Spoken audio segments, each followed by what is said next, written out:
Les chamans, les guérisseurs, les adeptes de certaines médecines douces en sont convaincus. L'esprit, l'imaginaire peuvent guérir le corps. Et maintenant, les preuves scientifiques de ce phénomène s'accumulent.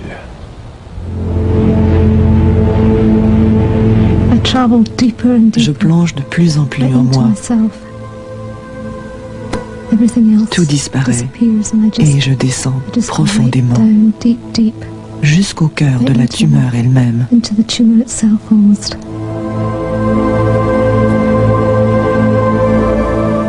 Dans l'obscurité de cette pièce, avec ce monstre grotesque dont je sens presque l'odeur, c'est horrible.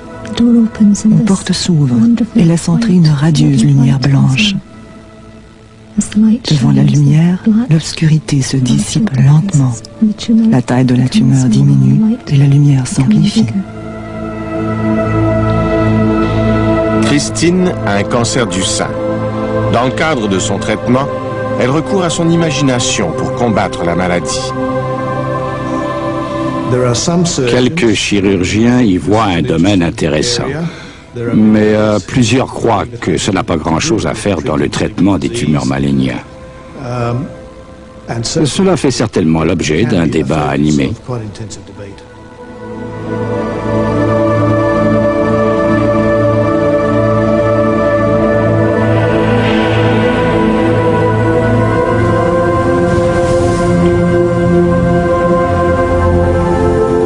Des praticiens des médecines alternatives affirment guérir à l'aide de techniques psychosomatiques.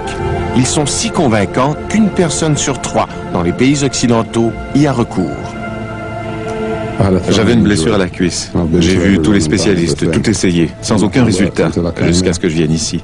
Si je n'en avais pas fait l'essai moi-même, je n'y aurais pas cru. Les médecins occidentaux rejettent les thérapies dites alternatives, qu'ils jugent non scientifiques et non prouvées, plus proches de la magie que de la médecine. Nous sommes devant deux positions extrêmes. Ces deux groupes se dénigrent l'un l'autre et c'est très dommage.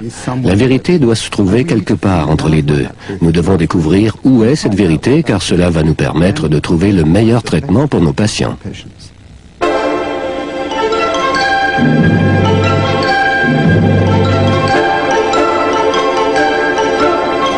Le problème pour les scientifiques, c'est que la médecine moderne repose sur des expériences mesurables et reproductibles. Les scientifiques exigent la preuve de l'existence d'une relation entre l'esprit et le corps. Au fil des années, plus les chercheurs ont étudié les mécanismes de défense du corps contre la maladie, plus cela les a convaincus que le corps et l'esprit fonctionnent de manière distincte. Chaque nouvelle découverte sur la complexité de notre système immunitaire n'a fait que confirmer cette séparation.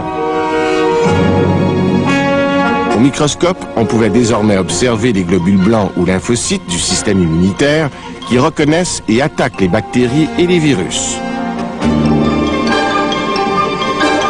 On pouvait activer les fonctions immunitaires du corps dans un vase de pétri ou une éprouvette. Nul besoin au patient de cerveau ni d'esprit.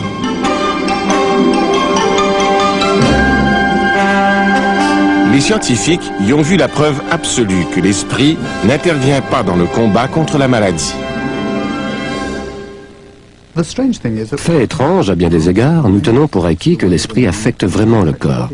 On sait que lorsqu'on a peur, on transpire, le cœur se met à battre la chamade, on se sent anxieux.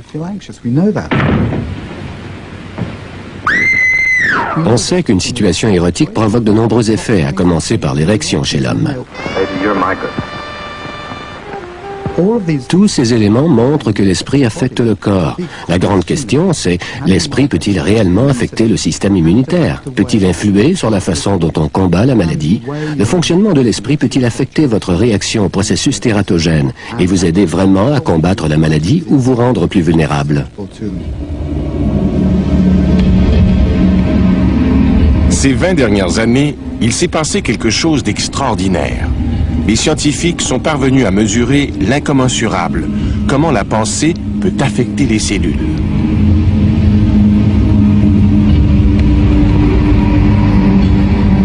De nouvelles découvertes remettent en question le concept reconnu selon lequel le mental, l'état d'esprit, ne joue aucun rôle dans les défenses du corps. Des découvertes accidentelles, non planifiées, qui ont donné naissance à un nouveau champ d'investigation médicale, la psychoneuroimmunologie.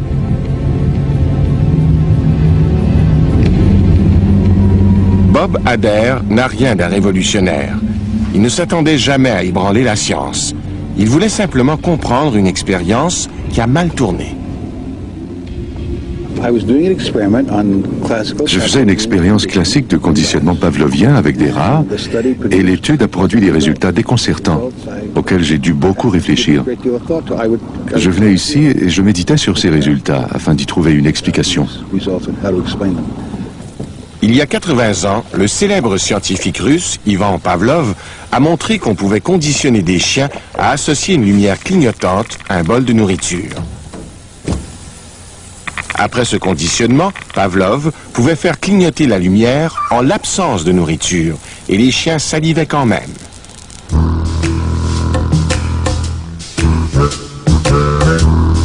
En 1975, Bob Hader fait boire de l'eau sucrée à ses rats, ce dont ils raffolent.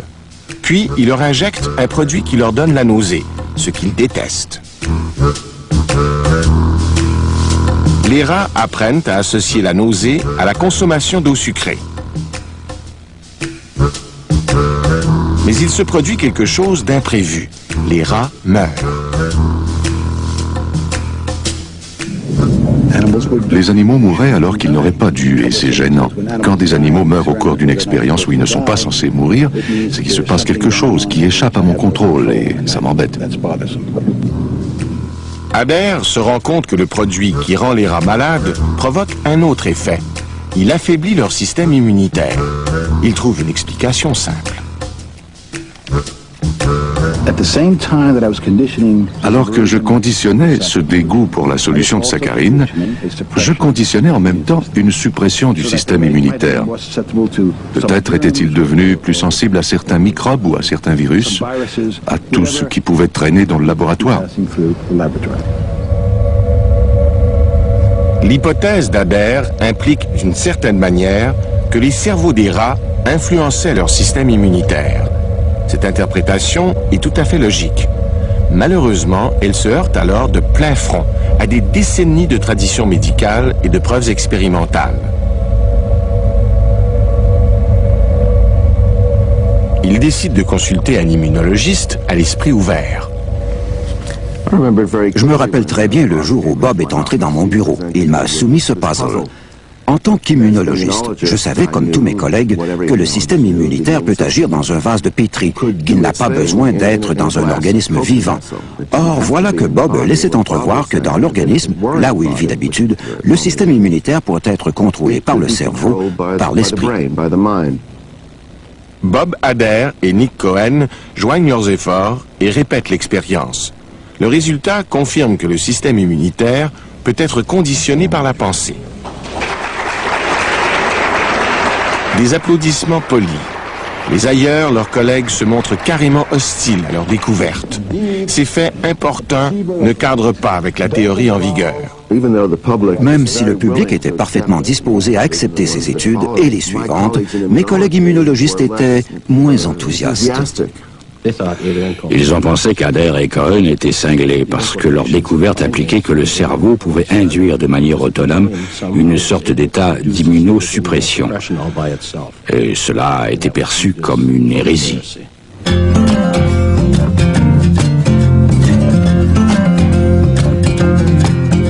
L'année suivante, un nouveau morceau du puzzle se met en place. Il n'a rien à voir avec le conditionnement. L'amérissage au terme d'une mission Skylab.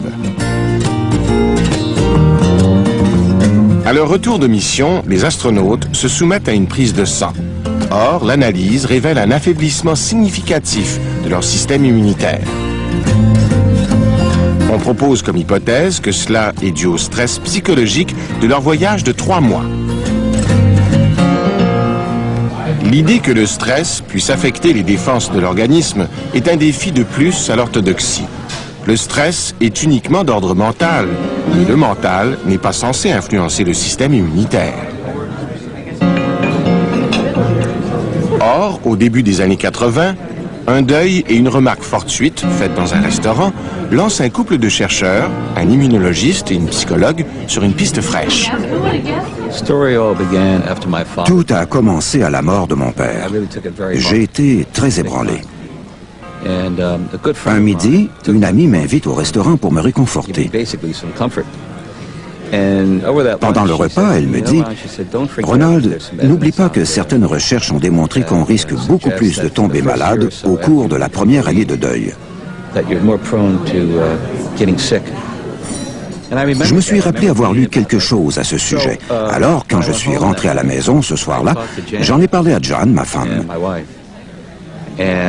J'ai dit qu'il y avait là un rapport intéressant, mais comment cela pouvait-il avoir un impact sur la réaction immunitaire? Quand Ron m'a demandé si le stress affectait la santé, j'ai répondu bien sûr. On avait déjà de bonnes données. On savait déjà, à partir de plusieurs études, que les périodes de stress étaient associées à une fréquence accrue de maladies. Des gens qui, dans l'année précédente, avaient vécu un décès, un déménagement ou la perte d'un emploi étaient plus sujets à tomber malades. C'était intéressant, mais nos connaissances en immunologie étaient plutôt limitées. Ils décident donc de vérifier si le stress peut vraiment avoir un effet sur les cellules du système immunitaire. Ils mettent au point une expérience contrôlée qui fait appel à un groupe d'étudiants en médecine confrontés au stress des examens.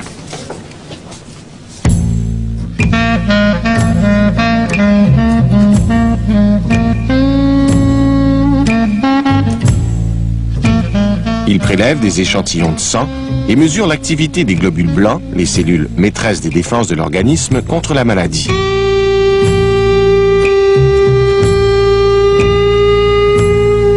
Ils constatent que, juste après les examens, les étudiants ont des globules blancs moins actifs.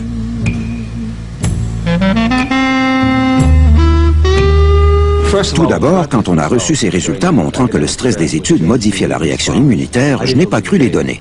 Voilà que tout à coup, le système immunitaire était affecté par le stress. Je me suis dit, un instant, ce n'est tout simplement pas possible. Je n'y croyais pas. Quand les Glaser ont publié pour la première fois les résultats de leurs recherches, ils étaient loin d'être au bout de leur peine. Même les scientifiques qui travaillaient dans ce domaine étaient sceptiques.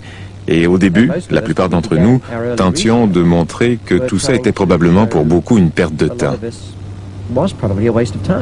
Mais les résultats étaient si convaincants que nous avons dû changer notre paradigme, notre approche. Pas pour accepter ces résultats, mais au moins pour en tenir compte et admettre qu'il y avait là de la fumée, et peut-être même un feu qui couvait.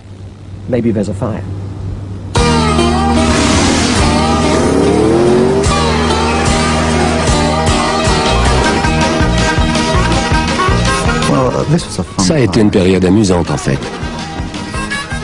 Tout le monde a suivi le mouvement. C'était vraiment emballant. Tout le monde se laissait fasciner par l'effet du stress sur le système immunitaire.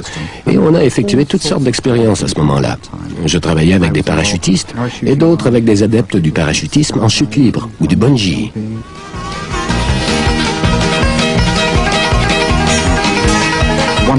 Une des études les plus amusantes impliquait 20 Norvégiens entassés dans un canot de sauvetage que l'on a jeté à la mer pour voir ce qui arrivait à leurs hormones du stress et à leur système immunitaire.